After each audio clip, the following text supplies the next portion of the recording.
नमस्कार मित्रांनो, ईपीएफओ अंतर्गत सर्वात मोठी अपडेट आलेला आहे। ईपीएफओचं जे सर्व्हर आहे ते मेंटेनन्सला आहे। तुम्हाला सध्या अर्ज करता येत नाही। ज्यांनी अर्ज केला आहे त्यांचा पीएफ येणार आहे का नाही ही जी संपूर्ण माहिती आहे तुम्हाला या व्हिडिओद्वारे मी तुम्हाला सांगणार आहे। काय कोणता व कसा बदल या पोर्टलमध्ये होणार आहे, इथून पुढे काय नियम चेंज होणार आहे, संपूर्ण माहिती तुम्हाला या व्हिडिओद्वारे बघायला भेटणार आहे। तर मित्रांनो, हा व्हिडिओ शेवटपर्यंत बघा आणि आपल्या YouTube चॅनलवरती तुम्ही जर नवीन असाल तर लगेच आपल्या YouTube चॅनलला पण सबस्क्राइब करून ठेवा। तर मित्रांनो, चला व्हिडिओला सुरुवात करूया। इथे बघू शकता मित्रांनो, ईपीएफओ बद्दल सर्वात मोठी माहिती देण्यात आलेली आहे। महत्त्वाची सूचना, ईपीएफओ जी प्रणाली आहे ती स्थलांतर, मायग्रेशन व तात्पुरती सेवा जी आहे ती बंद करण्यात आलेली आहे। सॉफ्टवेअर मध्ये अपडेट चालू आहे।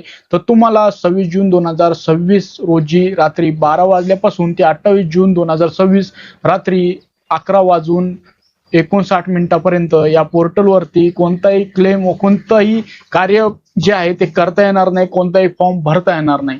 आम्ही उमंगवरती जर तुम्ही लॉग इन करायला गेले तर तिथं 2 जुलैची तारीख दाखवत आहे।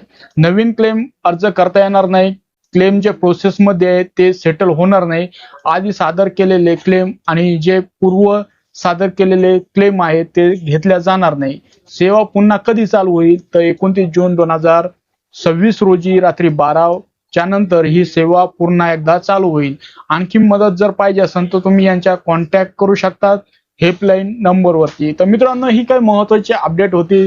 जे पण पीएफ धारक आहे, जे पण आपले कामगार मित्र आहेत, काम करतात, त्यांना एक लक्षात ठेवायचं आहे, जर तुम्ही पीएफ क्लेम करायला गेले तर तुम्हाला 29 तारखेपर्यंत कोणताच अर्ज दाखल करायचा नाही। तर ही काय अपडेट होती। तर इथून पुढच्या अपडेटसाठी आपल्या YouTube चॅनलला सबस्क्राइब करून ठेवा आणि हा व्हिडिओ तुमच्या मित्रांमध्ये पण शेअर करा, जेणेकरून तुम्हाला व तुमच्या मित्रांना पण याची जी अपडेट आहे ती टाइमवरती भेटत जातील। तर व्हिडिओ बघितल्याबद्दल आपल्या सर्वांचे मनपूर्वक धन्यवाद।